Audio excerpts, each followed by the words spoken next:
Hello YouTube, today we're going to be making a wellie rack.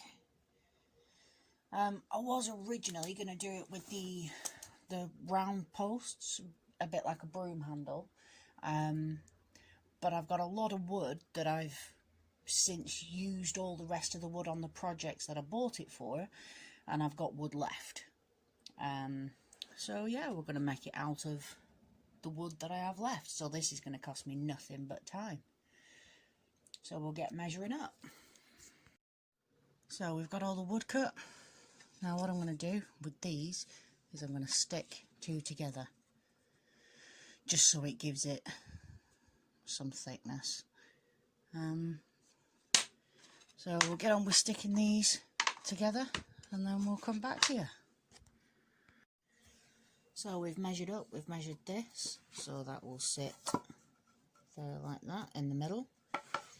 And the middle point of this piece is exactly 21.5 centimetres plus a bit.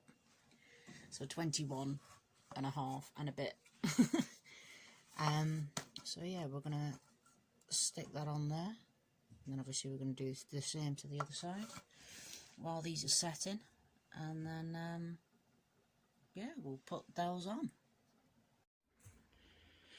There you go, we've put glue down here, obviously on this. We've drilled a hole in the bottom and then a hole in the bottom of this. And we've put a screw all the way through, obviously with your glue in between. And yeah, that's fairly sturdy. So that's going to look pretty good with some wellies on it. It was easy, it was essentially free because I already had loads of wood left, and obviously you can do it with the dowels if you want. I'd say probably use maybe 1/2 inch dowels, that should suffice. But yeah, I've just used that.